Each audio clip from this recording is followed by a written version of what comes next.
Now, a century ago, football and cricket fans were just as passionate as they are today. In 1913, Aston Villa won the FA Cup for the 5th time. And Warwickshire's Percy Jeeves, a name that was destined to become immortal in later years, dreamt of playing cricket for England.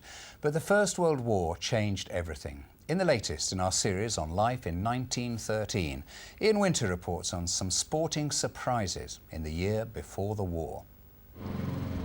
Aston Villa is proud of its rich history, and Laura Brett is in charge of the club's archives.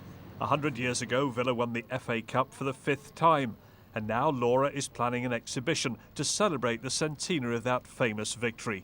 But one crucial exhibit is missing. Have you ever seen any moving footage of the game?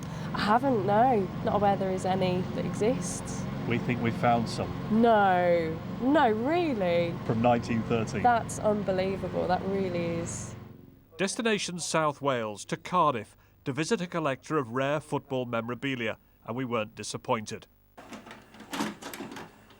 It was April the 19th, 1913, and the Villa captain Joe Bache led his team into battle against their arch-rivals Sunderland.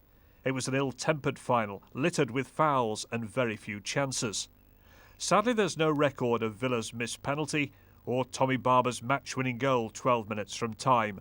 Just a brief celebration with his teammates, followed by a rather low-key presentation of the FA Cup itself. More than 120,000 spectators crammed inside Crystal Palace to watch the final, and it was that fanatical support which inspired John Lowell to research the history of Aston Villa, the first super club. First super club because it was the club that was known worldwide.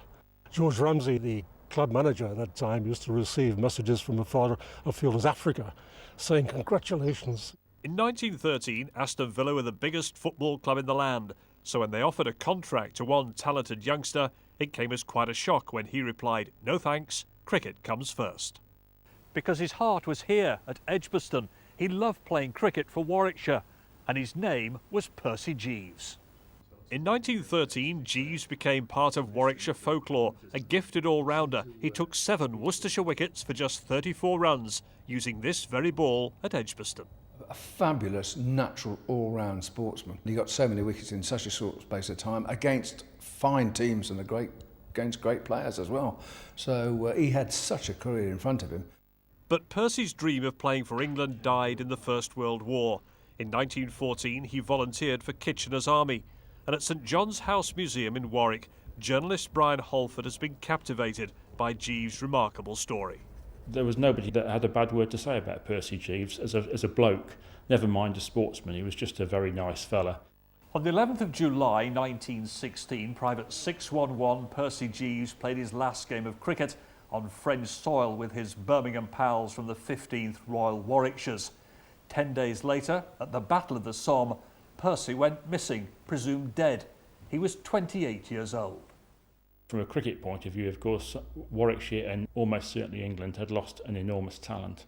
I'm not the sort of guy to have heroes, but if I was to have one, it would be somebody like Percy Jeeves. He volunteered to serve his country as soon as he could. His sporting prowess was impressive, but it's the human being, I think, that was the most impressive. But here's the twist in this sporting tale, because Percy Jeeves' legacy lives on through literature. Back in 1913, in the grounds of Cheltenham College, the author P.G. Wodehouse watched Percy playing cricket for Warwickshire. His name stuck in the memory, and a couple of years later, Jeeves emerged as the perfect character to play the role of Bertie Wooster's butler. Ian Winter, BBC Midlands Today. What a story. Oh, Absolutely so interesting. fantastic. We're staying with sport now, actually, because